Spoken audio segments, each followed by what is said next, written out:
Olá, querido aluno do curso de Transporte Coletivo de Passageiros. Vamos então à continuidade do nosso curso falando sobre a aula 12, Convívio Social. Falamos então de noções de primeiros socorros, depois falamos de respeito ao meio ambiente e finalizamos então esse módulo 3 com convívio social. Vamos lá. Conceitos: indivíduo, grupo social e sociedade. Indivíduo. O indivíduo é caracterizado e conceituado como um ser humano inserido no ambiente social. Nas ciências biológicas, o indivíduo é todo organismo vivo que pertence a uma espécie, distinguindo-se dos demais devido às suas características particulares. Essa particularidade singular a cada indivíduo é a soma das características que esse indivíduo herdou dos seus pais pela transmissão da carga genética, com as que ele adquiriu no ambiente em que ele viveu até o momento. Então são essas duas particularidades. A carga genética que eu herdo dos meus pais, da minha família, e mais o ambiente em que eu convivo durante toda a minha vida. A soma dessas duas situações fazem com que eu seja hoje essa pessoa que eu sou.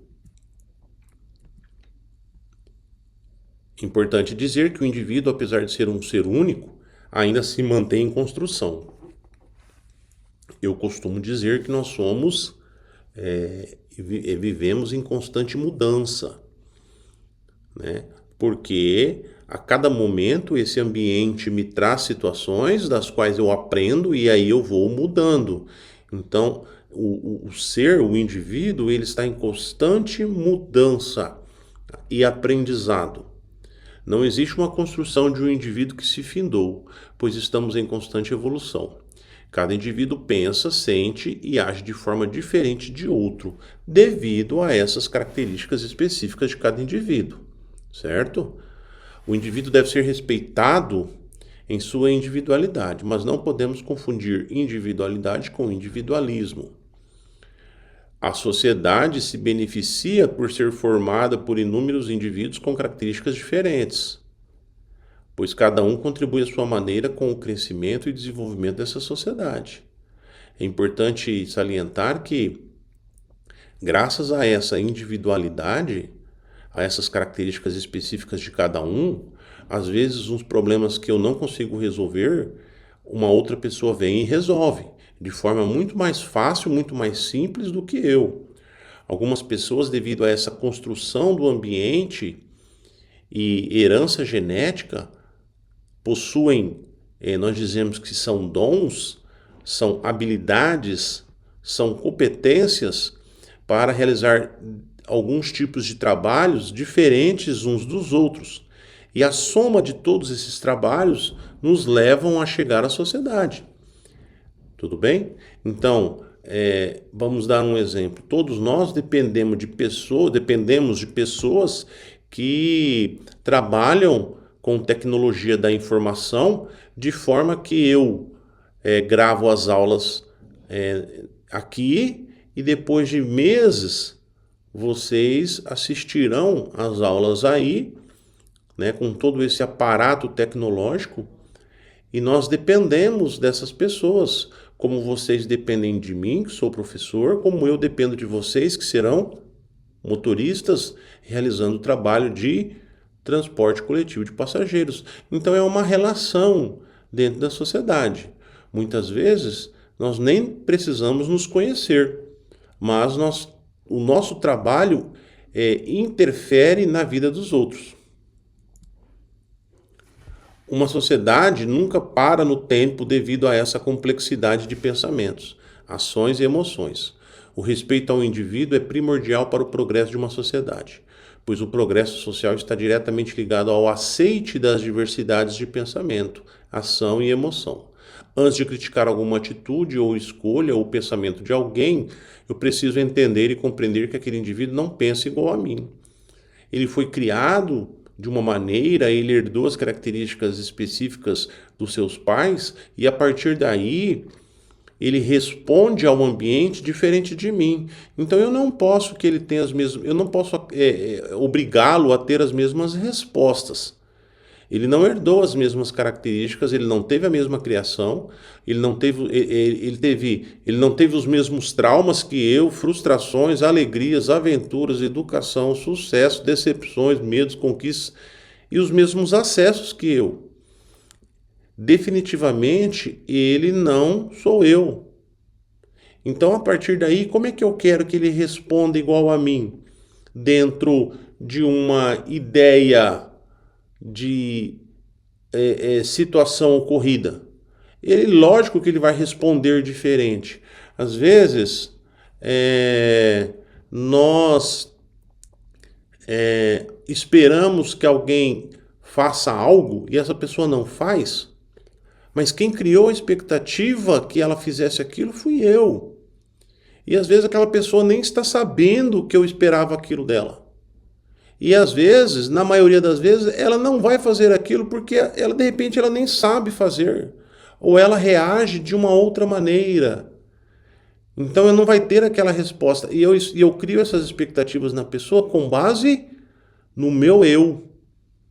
Com base no que eu faria. Mas eu tenho que entender que aquela pessoa, como está aqui no texto, não sou eu. Certo? Isso é muito importante. Não espere dele as mesmas atitudes que você realiza. Às vezes, até nós nos decepcionamos com nossas atitudes. Até eu me decepciono com atitudes que eu faço, que eu tenho. Como então eu quero que outras pessoas tenham e façam as mesmas escolhas que eu? É muito difícil. E se a gente levar isso para o trânsito, ou se a gente levar isso para uma relação entre pessoas, e a gente ter esse entendimento, nós vamos começar a olhar o mundo diferente. Nós vamos olhar o trânsito diferente. Às vezes uma pessoa faz algo de errado no trânsito, e aí eu fico bravo com aquela pessoa, mas quem é o profissional sou eu. Às vezes aquela pessoa está ali e ela até desconhece as regras, ela teve um aprendizado fraco, ela não se especializou, às vezes ela não é nem habilitada, e aí eu estou exigindo dela condutas que ela não vai ter. Então eu tenho que refletir e pensar sobre isso. Nós nos decepcionamos com pessoas pois criamos expectativas nelas e em nenhum momento perguntamos a essas pessoas se poderíamos ter criado essas expectativas. Reflita sobre isso. Grupo social. O ser humano é um ser social e por isso ele necessita de se relacionar. Desde a primeira infância e durante todo o processo de formação da nossa personalidade, participamos de grupos sociais com o objetivo de entendermos o que é a sociedade, o que é ser social e como nos relacionamos em uma sociedade. Os primeiros grupos sociais são a família, a igreja e a escola. Desde criança nós temos a necessidade, o ser humano ele é um ser social, ele tem a necessidade de se socializar, de ter relacionamentos. E aí a nossa primeira relação social é dentro da família, depois é na igreja, depois é na escola e assim vai. Esses são pequenos grupos sociais. E os grupos sociais nós veremos que eles têm o mesmo objetivo. Por isso que nós temos facilidade em nos relacionarmos com esses pequenos grupos. Depois da fase adulta, passamos a fazer parte de outros grupos sociais, como o pessoal do trabalho, os amigos ou amigas da pesca, do futebol, do happy hour, das reuniões de bate-papo, da academia, entre outras várias situações de relacionamento social. A regra é clara, o que nos motiva ao grupo social são a proximidade nas relações, a proximidade nos gostos, os objetivos em comum. Se eu vou na academia e eu tenho uma relação com o pessoal da academia, porque é um grupo social, é porque todos nós gostamos de treinar. Se eu gosto de pesca, é porque todos nós gostamos de pescar. Se eu gosto da turma do futebol, é porque nós gostamos de futebol. É interessante essa ideia porque às vezes em grupos de trabalho, nós trabalhamos nas suas respectivas empresas e aí marcamos para sair no final de semana entre o grupo de trabalho ou após o serviço E o que nós estamos falando? Sobre trabalho. Nós não conseguimos sair desse assunto, porque eu estou inserido num grupo de trabalho, num grupo de relacionamento, um grupo social das pessoas que trabalham comigo. Então, o assunto sobre o trabalho sempre vai estar ali. Então imagine um grupo de 6, 7 pessoas que trabalham numa empresa de transporte coletivo de passageiros. Aí marcamos lá para sair, para fazer um evento lá, final de semana. E estamos lá, todos nós. O que vai ser o assunto? Falar da empresa. Não é verdade? Às vezes falamos bem, às vezes falamos mal, às vezes fazemos piada com um ou com o outro. Não é assim? Mas estamos falando da empresa, porque é o nosso grupo social. Agora, se eu não estiver ali naquele grupo social, estiver em outro, com outras pessoas, como por exemplo um outro grupo de pessoas que é do futebol, nós falaremos sobre futebol. De repente sai um assunto ou outro diverso, mas de trabalho ali específico, das situações específicas de trabalho, não vai ter essa conversa lá no grupo do futebol, certo? Então, é interessante essa motivação do grupo social. E aí ele termina aqui a frase. As mesmas ideias, as mesmas escolhas, os mesmos valores éticos e morais. E por que eu busco esses grupos sociais? Porque eu preciso ter interação na minha vida. Certo? Seguindo. Simplificando o conceito, o que define quais os grupos sociais a que pertenço é a individualidade. Eu trabalho numa empresa X porque eu gosto de fazer aquilo. Então, o que me levou a ser motorista profissional é porque eu gosto de dirigir veículo. É a minha individualidade que me levou a participar deste grupo social. O que me levou a participar do grupo de futebol é a minha individualidade. Porque eu gosto de futebol. Se eu não gostasse de futebol, eu não estaria naquele grupo. Então é interessante isso, porque ao mesmo tempo que eu estou me relacionando com outras pessoas, e eu preciso fazer isso, o que me levou a fazer isso é a minha individualidade, são os meus gostos. É interessante essa leitura, pois ao mesmo tempo que a individualidade me define como um ser único, ela me aproxima do semelhante. Não iguais, semelhantes. Porque por mais que eu esteja lá no grupo do futebol, e a outra pessoa que está lá se relacionando comigo também gosta de futebol, mas existem gostos diferentes. Nós não gostamos de todas as mesmas coisas. Ali do futebol nós gostamos, mas de repente eu estou lá com uma pessoa, eu gosto de dirigir, por isso eu estou numa empresa de transporte coletivo de passageiros, mas a pessoa trabalha lá no setor de informática e ela não gosta de dirigir. Então ela não é igual a mim, ela é semelhante no sentido do gosto pelo esporte. O grupo social possui indivíduos aos quais tenho contato pessoal direto. Eu me relaciono com eles. Para participar de um determinado grupo social, preciso ter os mesmos objetivos propostos àquele grupo. Eu não posso chegar num grupo de pesca e estar lá com eles e virar para eles e falar assim: eu não gosto de pescar não, eu tenho dó dos peixinhos. Eu tenho que ter o mesmo objetivo proposto.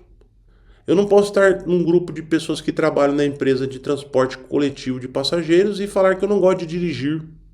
Tem alguma coisa errada. Se estiver com objetivos diferentes, eu não conseguirei me manter naquele grupo.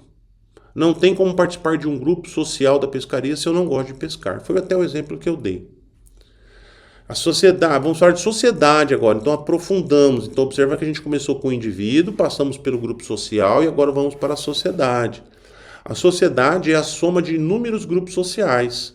Enquanto nos grupos sociais a relação é direta e pessoal entre seus membros, eu tenho relação com as pessoas no grupo social, na sociedade é indireta e impessoal, eu não tenho relação. Nós, alunos, professores, estamos tendo uma relação indireta. Eu não conheço vocês, vocês não me conhecem. Mas pelo fato de nós estarmos na mesma sociedade, falarmos a mesma língua, seguirmos as mesmas regras, nós temos essa relação que é indireta, porém é obrigatória para que eu viva na sociedade. Seguir regras é uma relação obrigatória. Existe uma inter-relação de dependência. Eu dependo de vocês, vocês dependem de mim. Nós dependemos da pessoa que mexe no sistema e controla o sistema de informática para que esse sistema EAD funcione. Em uma sociedade, devido à individualidade de cada um, eu dependo dos membros que a compõem. Ainda bem que tem uma pessoa que entende de informática, porque devido a essa individualidade dele, está funcionando a sociedade. Ainda bem que vocês precisam de mim e tem uma pessoa que gosta de dar aula e estudou e está aqui para passar essas informações. Vocês dependem de mim. Eu dependo de vocês, porque se não fossem vocês como alunos, não precisaria estar gravando essas aulas. Eu preciso de vocês, porque se eu for viajar, eu preciso de um motorista que eu vou colocar a minha vida sobre a responsabilidade dele. Eu vou sentar lá no banco, vou dormir e ele vai levar aquele veículo a noite inteira para chegar na cidade de destino. Eu confiei a minha vida a ele. É uma relação e eu não conheço aquele cidadão. Olha que loucura. Eu nunca vi aquele cidadão, mas eu sei que aquele cidadão ele está ali porque ele precisa, ele está cumprindo ordens e ele vai cumprir com a responsabilidade dele. A sociedade ela funciona muito bem. E obrigado. Certo? Vamos lá. Eu dependo do trabalho, do esforço, do papel que cada um desempenha na sociedade. Até daqueles que você imagina que não tem ligação com você. Quando você vai num supermercado e você vai pegar lá a compra, a comida, alguém colocou a comida ali, alguém trouxe essa comida lá da produção, alguém empacotou. Então, quem que são essas pessoas? Eu não sei. Mas alguém fez bonitinho e chegou ali aquela comida com qualidade. E eu confio no trabalho dos outros. E essas pessoas nunca terão uma ligação comigo direta. Às vezes eu me encontro com um repositor no corredor do supermercado e eu pergunto para ele onde que fica tal alimento, porque naquele momento eu preciso disso. Mas no outro dia, se eu não precisar me encontrar ou encontrar alguma coisa dentro do supermercado, eu não vou procurá-lo. Talvez eu passe e só dê um bom dia, boa tarde, boa noite para ele. Mas essa relação é uma relação sem ligação direta. Eu dependo do repositor do supermercado, do funcionário da usina hidrelétrica, do funcionário da distribuidora de água, do motorista do caminhão, do frentista do posto, do enfermeiro, do coletor de lixo, do professor, do consultor civil, do agente de fiscalização de trânsito, do médico, do policial militar, do vendedor da loja de roupa e de calçados. Eu aí faço aqui até uma observação, né? Quando nós falamos do agente de fiscalização de trânsito, aí a maioria fala assim: ah, não, desse aí eu não preciso. Precisa sim. Precisa sim, porque quando acontece uma situação de sinistro, quem que vai lá organizar o trânsito? Quem que retira de circulação os condutores que não têm habilitação, que estão dirigindo alcoolizados? Quem é que fiscaliza os veículos que estão em más condições de funcionamento e retira esses veículos da via? Quem que cuida da segurança do trânsito quando um semáforo queima o foco e a pessoa está lá sinalizando e direcionando o tráfego? Quem que recupera veículos roubados, furtados? Quando o veículo é repassado de um para outro sem alegação de venda e às vezes a pessoa está desesperada porque o último comprador lá, que já passou por 5 pessoas, está no sexto, esse sexto começa a fazer um monte de infração e todas essas infrações recaem sobre o proprietário que não sabe nem aonde o carro foi parar. E aí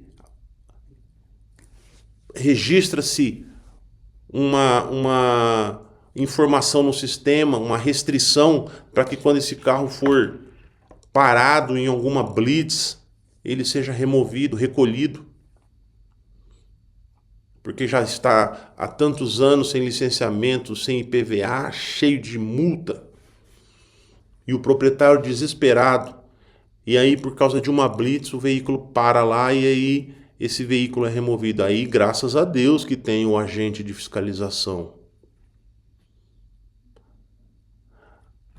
Agora, quando eu estou descumprindo a ordem, acima da velocidade, falando ao celular, sem usar o cinto de segurança, e sou flagrado pelo agente e autuado, aí eu fico bravo com ele. Mas quem está errado?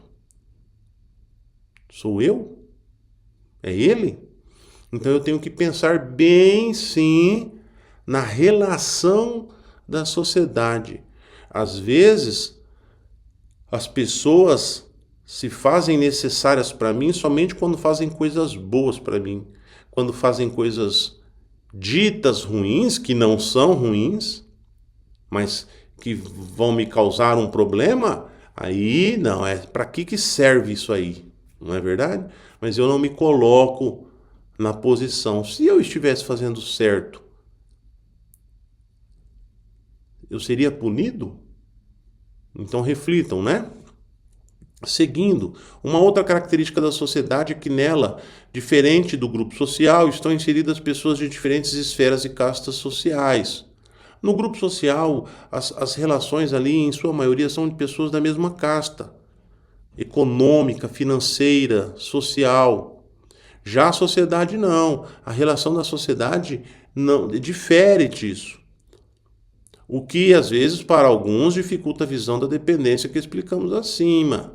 Às vezes, pessoas de classes sociais mais altas acham que não precisam dos outros. E precisam tanto quanto. Precisam tanto quanto. Na sociedade que vivemos, temos identidade cultural, valores e princípios comuns.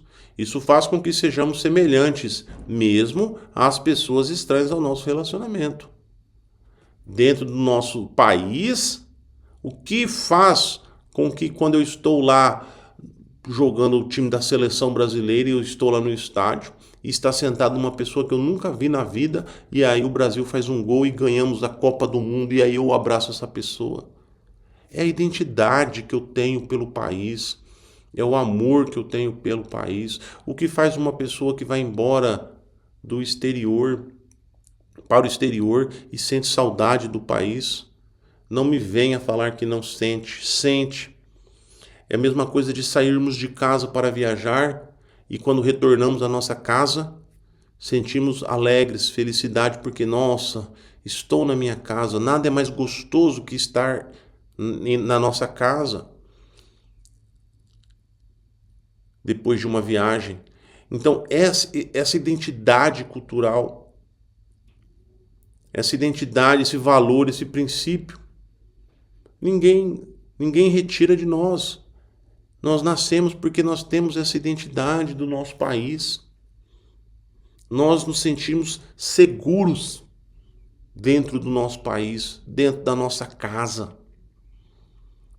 Para quem já teve a oportunidade, o privilégio de sair do país e ir para um outro país, sabe do que eu estou falando. Parece que você está num lugar que, se acontecer alguma coisa com você, ninguém vai poder te ajudar. É da maneira como nós falamos às vezes. Eu posso falar da minha família, mas se outra pessoa falar, aí o bicho pega, não é assim? Eu posso falar mal do meu país, mas quando vem uma pessoa estrangeira falar, eu vou deixar? Eu vou aceitar que venha lá o argentino, ou que venha lá o paraguaio, ou que venha o chileno, ou que venha o norte-americano, o mexicano, qualquer que seja, o japonês, qualquer que seja uma pessoa de fora do nosso país e chegar aqui e falar mal do nosso país, nós aceitamos? Não aceitamos. Mas eu posso falar, porque eu sou daqui. É a mesma situação da nossa família. Eu falo mal do meu pai, da minha mãe, dos meus irmãos, mas deixa alguém falar. Não, opa, respeita aí. É uma lei oculta, mas ela está ligada a isso, a questão da sociedade, da identidade cultural, aos valores e aos princípios que nós temos. Dessa padronização nascem os direitos e deveres. Em sociedades modernas, o homem tem direito à proteção, ao crescimento, educação, saúde, a ser tratado com dignidade, justiça e oportunidades iguais sem preconceito ou discriminação. E deve cumprir com os deveres de reconhecer o direito das demais pessoas e obedecer às normas impostas pela coletividade. Às vezes, quando nós falamos sobre isso, as pessoas falam: ah, mas nós não temos a educação, saúde, entre outras coisas. Nós temos que entender que os nossos direitos, eles vêm após os nossos deveres. Falaremos daqui a pouco sobre isso. E é importante eu entender que, de repente, eu não estou cumprindo com alguns deveres. E quando eu falo nós, é todo mundo. E no momento que todo mundo não cumpre com o dever, todo mundo não tem o direito. Nós sempre temos que pensar na coletividade, é o que está falando ali no final da frase. E quando se fala em coletividade, eu falo em dever comum e direito comum. E a partir daí é a reflexão que eu levanto. Nós estamos cumprindo com os nossos deveres? Para que nós tenhamos todos os nossos direitos? Certeza que não. Certeza que não. Além disso, nós temos que pensar também que o nosso país é um país ainda que não é um país moderno. Nossa sociedade não é uma sociedade moderna. Se nós pararmos para pensar, o nosso país tem 500 e poucos anos, 500 e não vou saber precisar aqui para vocês, em detrimento de países que estão aí há séculos de existência, como os países da Europa. Então, eles já sofreram muito para entenderem essa relação direta entre dever e direito. E ainda sofrem, porque viver em coletividade não é fácil. Relacionamento interpessoal. Conceito. Relacionamento interpessoal é a relação entre pessoas em um determinado momento e local, que podemos traduzir como contexto. Então, quando eu estou nesse contexto, eu estou em um momento da minha vida, em um local, e eu tenho uma relação com pessoas ali.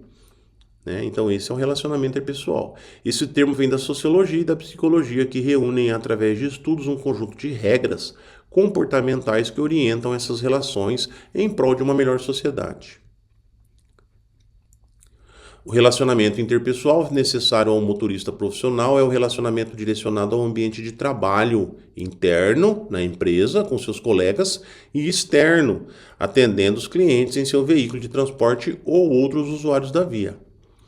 O relacionamento interpessoal é visto nas empresas como o principal instrumento para a valorização profissional, bem como para o crescimento e desenvolvimento da empresa. As pessoas que têm um bom relacionamento interpessoal tendem a crescer dentro das empresas.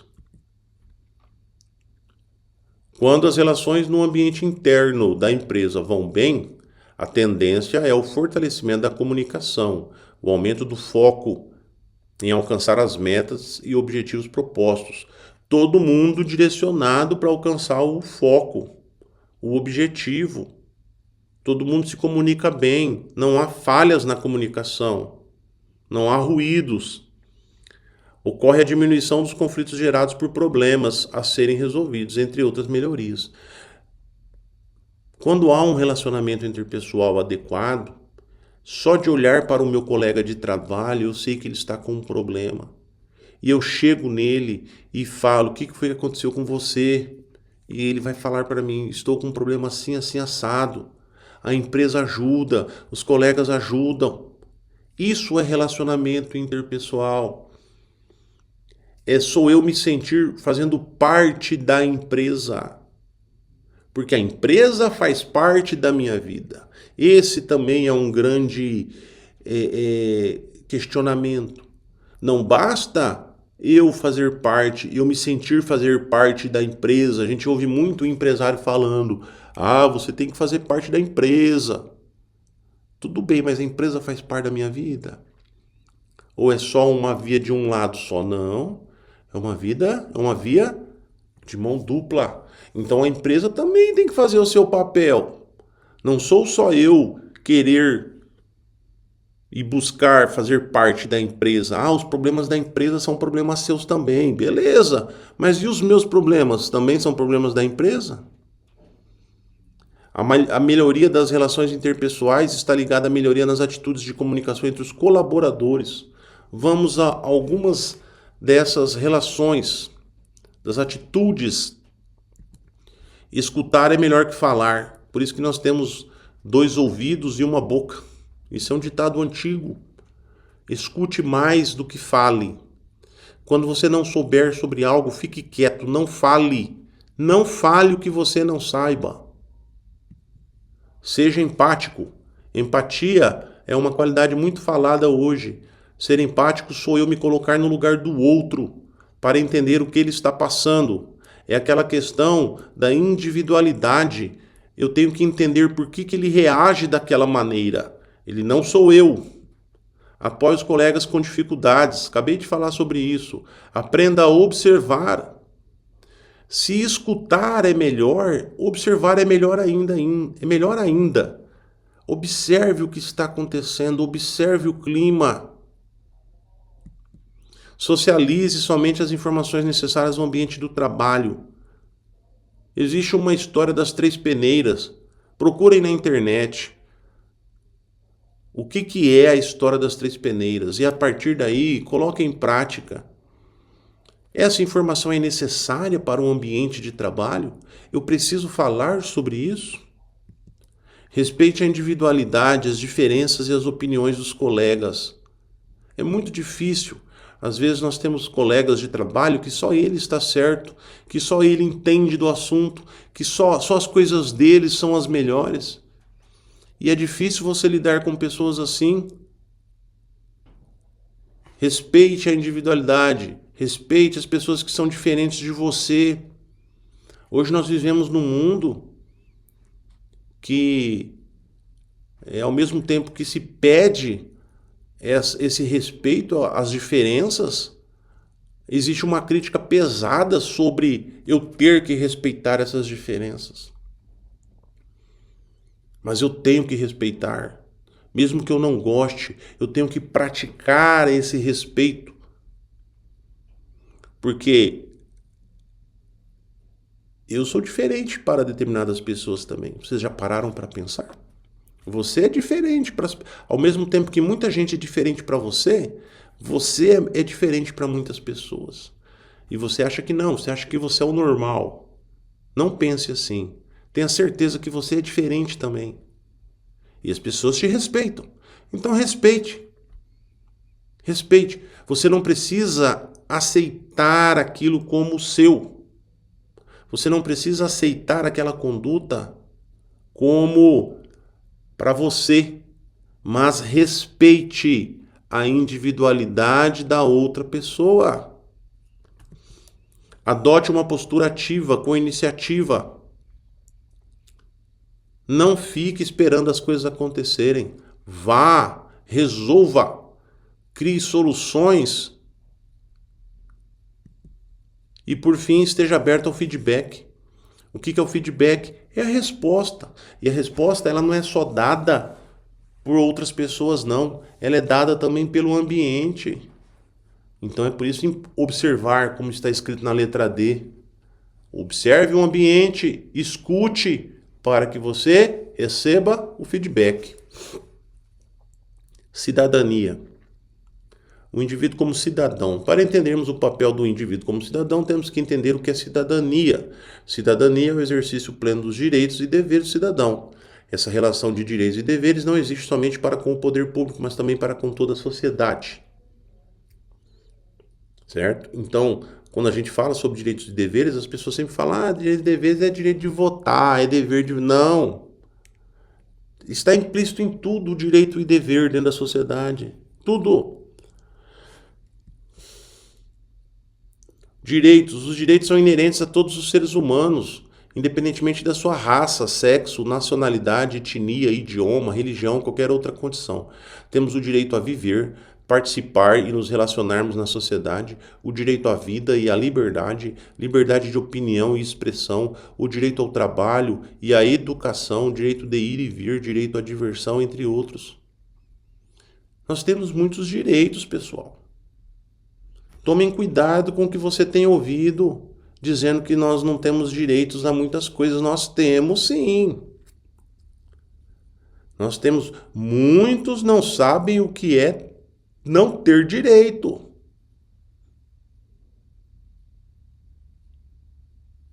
Buscamos ainda muitos outros direitos não conquistados e que são importantes também para uma vida justa e igualitária. Todos temos direitos sem discriminação. Precisamos buscar mais. Mas hoje, se eu quiser sair daqui e andar na rua depois das 11 da noite, depois da meia-noite, 2 horas da manhã, eu posso fazer isso. Se eu quiser pegar um veículo daqui e ir lá não sei aonde e viajar para outra cidade, eu posso. Eu não preciso de autorização. Eu tenho direito à escolha. Eu tenho direito à minha opinião. Eu tenho liberdade. Já os deveres são obrigações que temos que ter com os outros, com o nosso próximo. Nós vivemos em sociedade e viver em sociedade requer a compreensão de que devemos ter comportamentos e atitudes na busca de relacionamentos sadios, relacionamentos justos. Esses comportamentos e atitudes às vezes são ações que contrariam a nossa individualidade, mas são necessários, são obrigatórios, são deveres para com a coletividade. Ao mesmo tempo que eu tenho os direitos, eu tenho os deveres. O meu direito não pode atrapalhar o direito do outro, então aí já é um dever, certo? Eu não posso, por exemplo, pegar o meu veículo e sair. Eu tenho direito a buzinar porque eu estou numa carreata. Tem mesmo? Ou existe uma regra que fala que a buzina só pode ser utilizada para situações de emergência? Então, opa, calma aí. Eu tenho um dever, certo? O meu direito está amarrado ao dever. E é muito simples essa explicação. Primeiro, eu trabalho para receber o meu salário ou eu recebo meu salário e vou trabalhar? Primeiro eu trabalho e no final do mês ou no início do outro mês eu recebo um salário. Então primeiro eu cumpro com o meu dever para depois eu receber o direito. Férias. Eu tiro antes de começar a trabalhar ou eu tiro depois de um ano trabalhando? Depois. Então o meu direito de férias eu recebo depois que eu tiver trabalhado um ano. Então primeiro vem o dever, depois o direito. Então primeiro sempre vem o dever. Eu lembro que meu pai, quando pedia para que eu pedia para ir brincar, ele virava e falava assim: primeiro faça os seus deveres da escola. Primeiro vem o dever, para depois ter o direito de brincar. Quando eu vou comprar uma roupa, eu pego a roupa, uso e depois eu pago? Ou primeiro eu pago a roupa e depois eu vou usar? Na vida inteira é isso, pessoal. Eu compro um carro, primeiro eu uso o carro e depois eu pago? Ou para eu pegar o carro eu tenho que pagar primeiro o carro? A nossa vida é completa de deveres e direitos. Primeiro sempre vem o dever, depois vem o direito. Por isso que quando se inverte essa relação, não dá certo. Quando eu ganho algo sem ter ralado, vamos dizer assim, para conquistar aquilo, eu não dou valor. Porque eu não tive um dever para receber esse direito. Foi muito fácil. E quando eu recebo coisa fácil, eu não valorizo. Vocês sabem do que eu estou falando. Então, é por isso que a sociedade foi muito bem criada. Primeiro eu preciso fazer, para depois eu receber. Primeiro o dever, depois o direito. Sem os deveres, nós não conseguiríamos obedecer às normas impostas pela coletividade, sem as quais a própria sociedade ao qual pertencemos deixaria de existir. Você quer dirigir veículo de transporte coletivo de passageiros? Primeiro tem que fazer o curso. Para você ter o direito, você tem que ter o dever. Você quer ter habilitação? Primeiro você tem que passar por um processo de estudo, de prática. Uma vez habilitado, agora você pode dirigir o veículo dentro do espaço coletivo, que é as vias, espaço coletivo da sociedade. Quando pensamos na coletividade, os deveres deixam de ser obrigações difíceis de serem realizadas. Na maioria das vezes, os deveres vêm antes dos direitos. Eu trabalho para receber, eu pago para adquirir algo, eu luto para conquistar. Nós não valorizamos os direitos que obtemos sem os devidos deveres. Ser cidadão é exercer esses direitos e esses deveres com qualidade e fazemos isso todo dia. Foi o que eu acabei de falar para vocês. Nós vivemos deveres e direitos constantemente. E é isso que faz a nossa sociedade viver em coletividade. Existem situações que eu não posso fazer porque senão vai dar problema para a coletividade. E às vezes eu fico chateado com as decisões. Vamos dar um exemplo claro. Reunião de condomínio. Aí eu não quero que seja feito algo assim, mas todos os outros querem. Quem venceu? O professor? Não. A coletividade. E aí eu fico chateado, mas eu tenho que obedecer, porque a coletividade manda mais que o individual. Se eu não quero obedecer à coletividade, pessoal, eu vou morar sozinho, eu vou ser, como eu falo, um ermitão. Eu vou subir em cima do morro, do monte, onde não tem ninguém, e vou viver lá sozinho. Eu vou conseguir? Não, eu não vou conseguir. Porque eu preciso me relacionar. E às vezes nós reclamamos muito da nossa sociedade, muito, e a gente tem ouvido muita reclamação, muita. E nós não paramos para observar outras sociedades que estão muito piores que a nossa. Você reclama do trânsito no nosso país? Você conhece o trânsito em alguns países? Que lá, quando você comete uma infração de trânsito, você leva uma chibatada nas costas?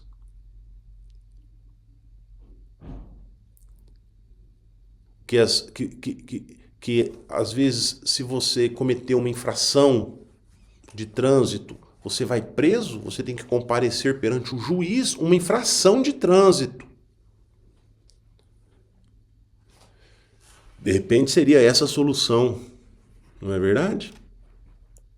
De repente essa seria a solução para nós acabarmos com tantas infrações de trânsito. Mas pare de reclamar da sua sociedade, comece a cumprir seus deveres para que você possua seus direitos.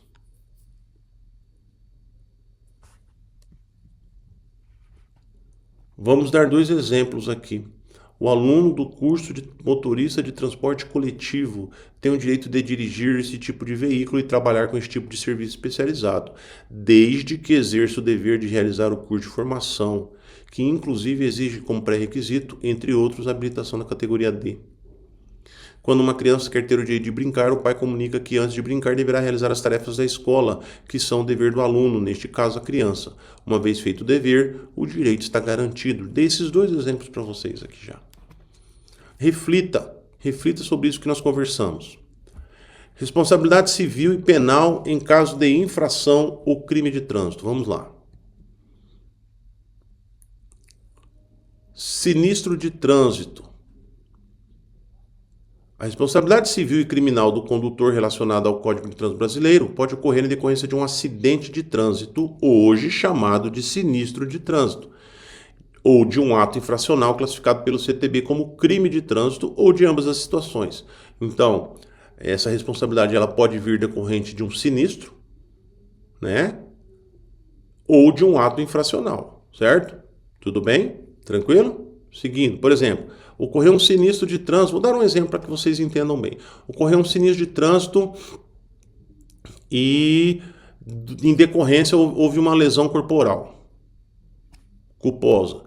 Não teve infração, ninguém errou. A pessoa vinha de bicicleta, perdeu o controle da bicicleta, veio para cima do seu veículo, bateu, caiu e ela quebrou o braço, fraturou o braço. Sinistro de trânsito. Vítima, houve crime de trânsito, não é verdade? Um sinistro, não é verdade? Muito bem. Vai ter responsabilidade civil e criminal? Sim, vai ter, porque houve um crime, não é verdade? Sim, verdade. Mas pergunto para vocês, houve infração? Não houve infração. Mas ocorreu a situação, tá? Um outro exemplo. Agora do crime. A pessoa dirigiu e bebeu e dirigiu. Aí caiu lá, mais de 33. Aí é crime, é crime de trânsito relativo a uma infração, a um ato infracional. Tudo bem? Muito bem. Então as duas situações podem levar a essa questão da responsabilidade civil e criminal do condutor relacionados aos crimes. Em novembro de 2020, a revisão da norma NBR 10.697 determinou a adoção de um novo termo para o acidente de trânsito, agora chamado de sinistro de trânsito, tendo como definição todo evento que resulte em dano ao veículo, à sua carga ou em lesões a pessoas ou animais e que possa trazer dano material ou prejuízos ao trânsito, à via ou ao meio ambiente, em que pelo menos uma das partes está em movimento nas vias terrestres ou em áreas abertas ao público. Isso aqui nós já falamos quando ensinamos e aprendemos lá no módulo de direção defensiva sobre esse novo termo sinistro, não é verdade? Muito bem. Sinistro de trânsito. Quando ocorre um sinistro de trânsito, a responsabilidade até segunda ordem recai sobre o condutor que causou o mesmo. E a partir daí é analisado se a causa desse sinistro, né, o que ocasionou esse sinistro foi negligência, imprudência ou imperícia. Se não foi, tudo bem, mas caso tenha sido, aí vai vir a responsabilidade civil e penal do que nós já falamos, certo? Porque existem sinistros, como eu disse a vocês, que não ocorreu nem negligência, nem imprudência, nem imperícia, tudo bem? Por parte do motorista. Ah, mas ocorreu por parte da outra pessoa. Tudo bem, ocorreu. A pessoa perdeu o controle da bicicleta, o que é? Imprudência. Ah, a pessoa, eu fui fazer uma manobra, fiz tudo certinho, mas o outro foi, não respeitou e veio e eu fechei. Imprudência. Né? Desculpa, o do ciclista é imperícia, né? Que ele perdeu o controle da bicicleta, imperícia. Já essa segunda situação, imprudência. Tá? Então, ou vai ser de um ou vai ser do outro. Porque se não foi sinistro, pessoal, aí a gente chama de acidente. Porque o acidente é aquele algo, infortúnio, que não teve razão, não tem como evitar. Tudo bem? Então, houve sinistro, ou é da parte de um, ou é da parte do outro que ocorre esses três aqui. Ou negligência, ou imprudência, ou imperícia.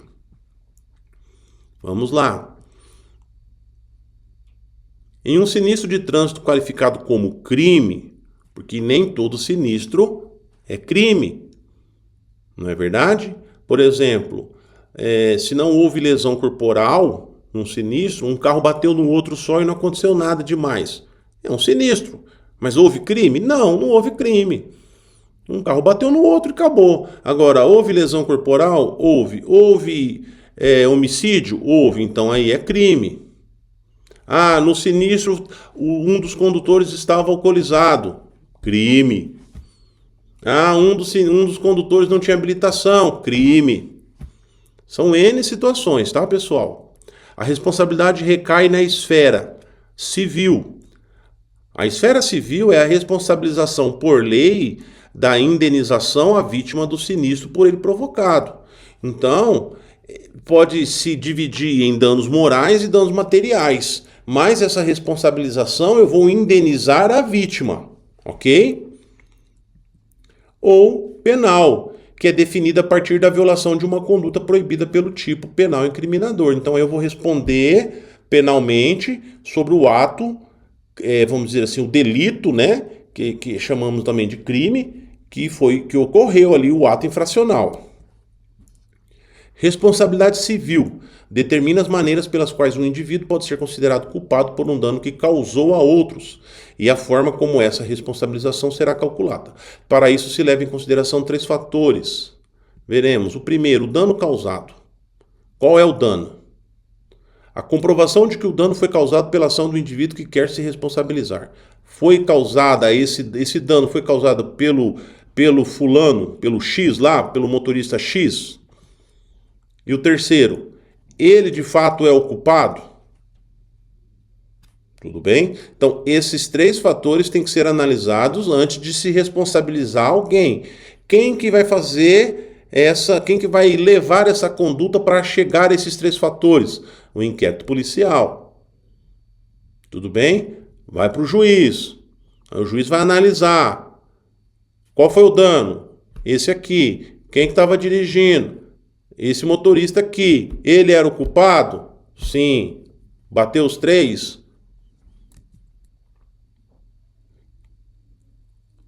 Continuando. Aí vem, né, o que levou a esse sinistro, né? Negligência é o termo que designa a falta de cuidado ou de atenção em uma determinada situação, tarefa ou ocorrência. O veículo ocasionou o acidente porque o veículo freou, estava sem luz de freio e veio atrás um ciclista e não viu, como não estava sem freio, não percebeu que o veículo freou e ele bateu atrás. Negligência. Imprudência é um comportamento de precipitação, falta de cuidados.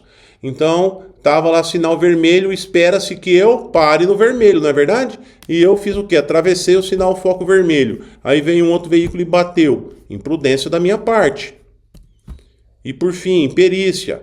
Eu tinha que fazer uma manobra X lá e eu não consegui fazer a manobra porque eu não sei. E aí tive falta de habilidade, aptidão ou experiência para desempenhar uma atividade. Então, essas 3 situações também serão analisadas, né, a partir do fato de que já foi visto aqueles 3 fatores. Então, eu fui o responsável, mas a partir daí vai ver o que foi, negligência, imprudência, imperícia, para determinar. Uma vez verificado, né, vai vir então o dano material ou o dano moral, né, isso dentro da responsabilidade civil. É uma lesão concreta, o dano moral, o dano material, é uma lesão concreta que afeta o patrimônio da vítima. Assim, a perda de bens materiais deve ser indenizada, de modo que cada perda definida no ato do sinistro deva ser reparada civilmente. A pessoa vai ficar 2 meses sem poder trabalhar porque teve uma fratura lá e não vai poder pisar. Então, faça o cálculo de quanto que essa pessoa vai perder nesses 2 meses. Ele é autônomo, faz um cálculo e aí, né? O culpado pela justiça será obrigado a reparar os danos causados, tais como danos ao veículo, despesas hospitalares, com medicamentos e demais tratamentos. Tem também esses danos aqui. Estragou o carro, gastou com remédio. Já o dano moral tem relação com dor, aflição física, moral, vergonha, entre outras questões emocionais ocorridas em consequência do ato. Por exemplo, perdeu um filho, perdeu a mãe, perdeu o pai no sinistro, perdeu a esposa. Aí a pessoa ficou com um problema, ficou, né, mal, ficou, né, aflição física, ficou, certo? Com dor. Aí ficou com medo de dirigir. A partir daí foi diagnosticado pelo médico lá que a pessoa não consegue mais dirigir. Tudo bem? Essas questões emocionais ocorridas em consequência do ato, do sinistro. É qualquer sofrimento humano que não é causado pela perda de um bem, Então não é porque perdeu o carro, eu tinha um amor por esse carro. Não. Tá? Abrange questões relacionadas à reputação da vítima, à sua segurança, à tranquilidade, ao seu amor próprio estético, à integridade de sua inteligência e às suas afeições. Em decorrência do sinistro, a pessoa perdeu um braço, perdeu uma perna, ficou na cadeira de rodas. Aí também vai vir aqui na questão do dano moral.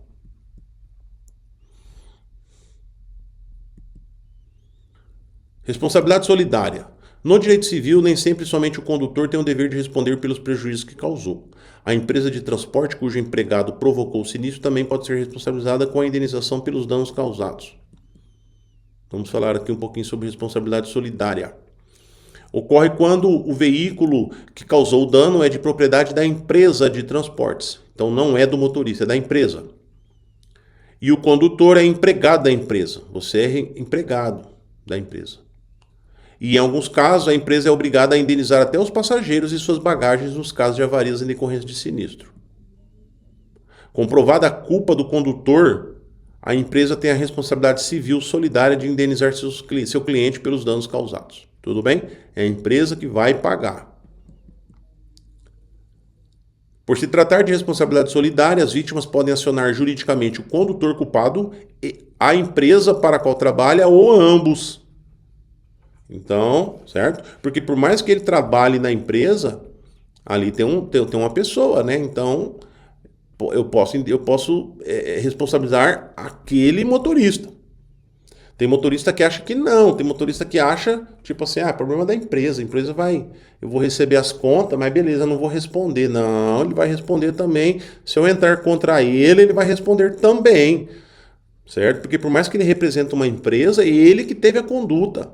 A empresa vai pagar e ele também vai. Então tome cuidado, alguns motoristas aí que acham que após fazer alguma atitude errada no trânsito, que deu responsabilidade civil ou penal, né? A empresa vai mandar ele embora e aí, beleza, daí eu vou. Não, ele pode responder também, mesmo depois que saiu da empresa. Como a empresa é vista com maiores condições financeiras de indenizar a vítima, na maioria dos casos é ela a parte processada, sozinha ou com seu empregado. O que eu acabei de falar. Caso o empregado seja culpado pelo sinistro, a empresa pode posteriormente, e por meio da justiça, exigir que ele lhe devolva o que foi gasto em indenizações.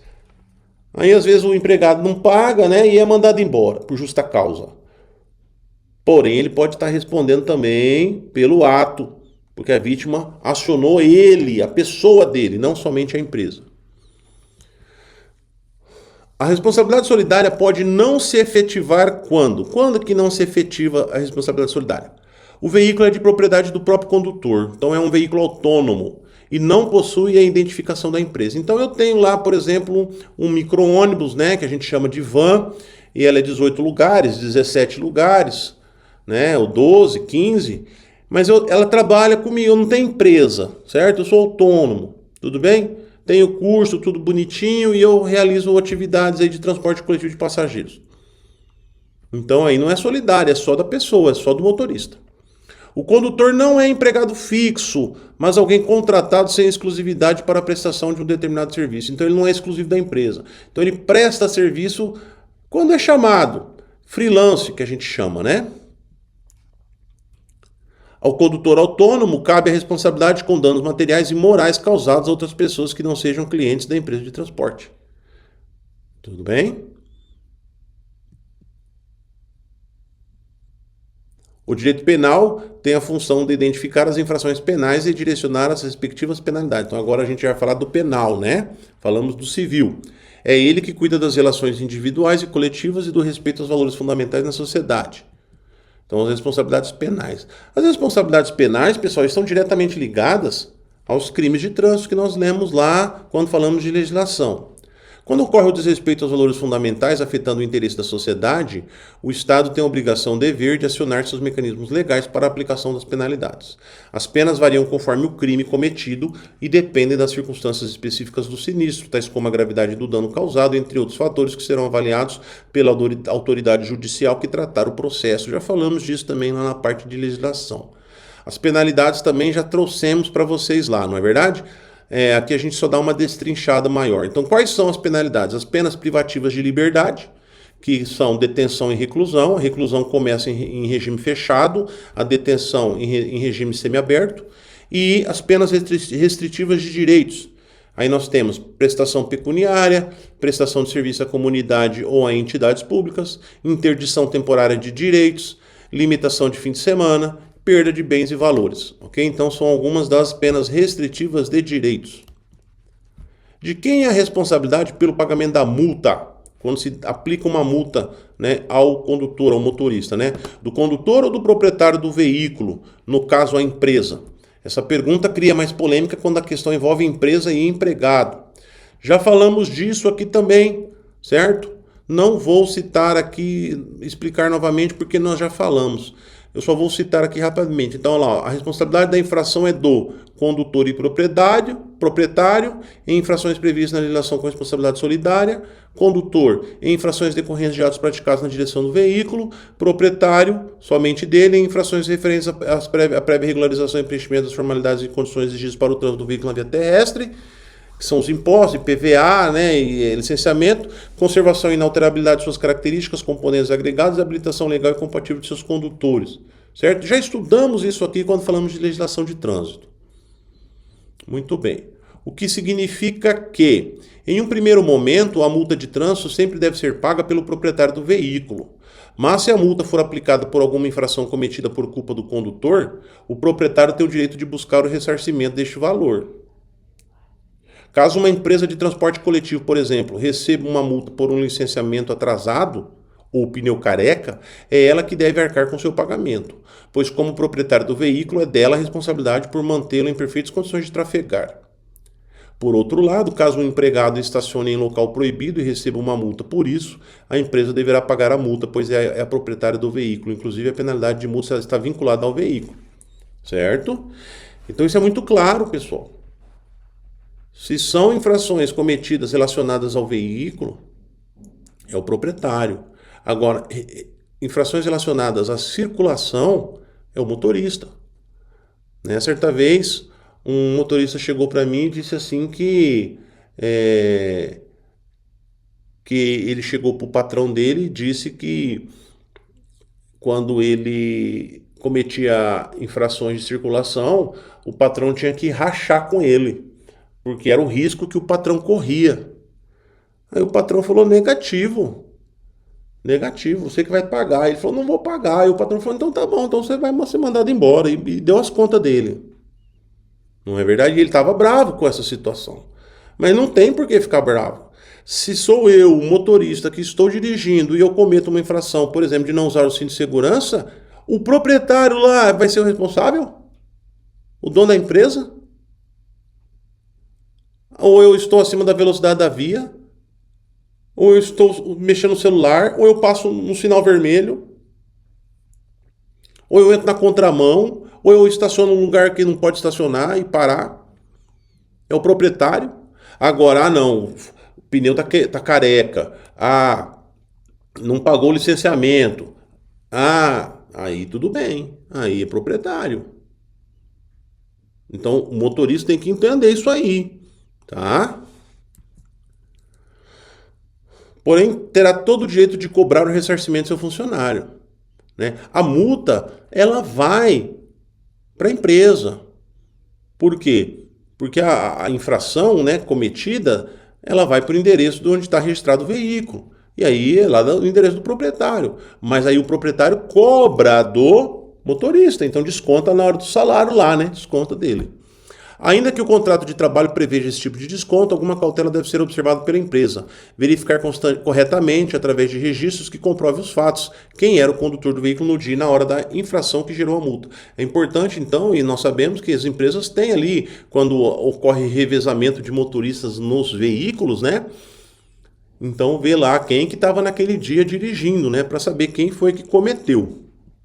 E a gente finaliza, então, a nossa aula 12 sobre convívio social. Finalizando, então, o nosso módulo 3. Falamos sobre noções de primeiros socorros, falamos sobre respeito ao meio ambiente e finalizamos, então, com convívio social. Na próxima aula e última aula do nosso curso, nós falaremos sobre relacionamento interpessoal, né? E fechamos o tema, então, e o nosso curso de atualização para condutores de transporte coletivo. Pessoal, um grande abraço e até a próxima aula.